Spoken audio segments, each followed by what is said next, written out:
Bonjour, nous allons reprendre ou plutôt continuer notre formation. Nous avons vu que nous pouvons librement obéir ou désobéir. Nous avons cette liberté absolue. Rien n'est automatique.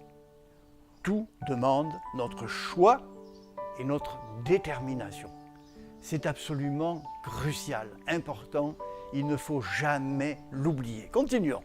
Romains 6, les versets 12 et 13 nous disent « Que le péché ne règne donc point dans votre corps mortel et n'obéissez pas à ses convoitises. » C'est un choix.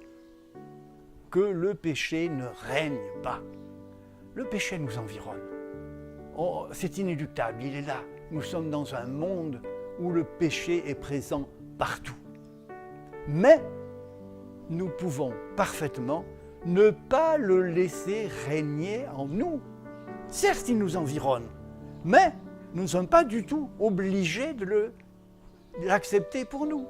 Le verset 13 précise « Ne livrez pas vos membres au péché comme des instruments d'iniquité. » Vous voyez cette action, ne livrez pas, ne donnez pas vos corps au péché. Là encore, c'est un choix. Nous pouvons donner. Et alors le péché va nous asservir. Nous pouvons au contraire dire non. Et le péché ne régnera pas. Mais donnez-vous vous-même à Dieu comme étant vivant de mort que vous étiez. Vous voyez cette opposition. Cette opposition, c'est notre choix qui la détermine. Si nous voulons vivre vraiment avec Dieu, alors nous nous donnons. Et c'est la gloire, la grâce, l'amour de Dieu qui vont régner dans nos cœurs et dans nos vies. Au contraire, si nous laissons le péché nous asservir, à ce moment-là, c'est lui qui va régner. Parce que il ne souhaite que ça, nous asservir. Offrez vos membres à Dieu, offrez à Dieu vos membres comme des instruments de justice. On avance, des instruments de justice. Romains 12, 1 à 2. Encore un verset. Je vous exhorte donc, frères, par les compassions de Dieu, à offrir vos corps comme un sacrifice saint, vivant, saint, agréable à Dieu. Offrir nos corps. Pourquoi nos corps? Parce que si nous offrons nos corps, on offre tout. Est-ce qu'on peut offrir nos corps sans offrir tout le reste? C'est pas possible. Donc si nous décidons d'offrir nos corps, alors oui, nous sommes entièrement à Jésus, à Dieu, à Christ.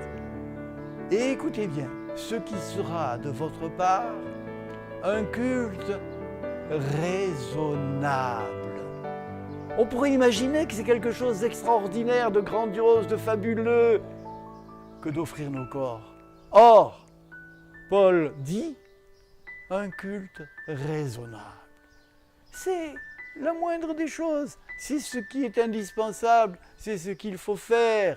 Et voilà, le culte raisonnable, c'est de s'offrir réellement à Dieu. Et il continue, ne vous conformez pas au siècle présent, mais soyez transformés par le renouvellement de l'intelligence, afin que vous discerniez quelle est la volonté de Dieu, ce qui est bon, agréable et parfait. Ne pas se conformer.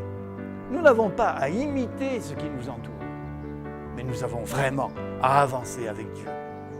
1 Jean 2, 15 et 16, l'apôtre Jean qui donne ces précisions. « N'aimez point le monde, ni les choses qui sont dans le monde. » Et oui, ça peut nous attirer. Tout ce qui est là autour de nous, qui brille, qui est du clinquant, ça peut nous attirer. Mais il nous appelle à ne pas l'aimer. Si quelqu'un aime le monde, l'amour du Père n'est point en lui. Wow, c'est clair. Tu aimes le monde? Alors c'est que tu n'aimes pas Dieu. C'est clair. nous devons en tenir compte, car tout ce qui est dans le monde, la convoitise de la chair, la convoitise des yeux et l'orgueil de la vie ne vient point du Père, mais vient du monde. Il y a ce choix, cette dichotomie. À qui voulons-nous appartenir? Avec qui voulons-nous marcher?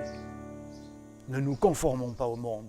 Le choix de Jésus pour notre vie, ça conduit à vivre autrement, librement, dans la bénédiction la plus totale, la plus grande. Nous avancerons davantage dans la prochaine vidéo. Au revoir.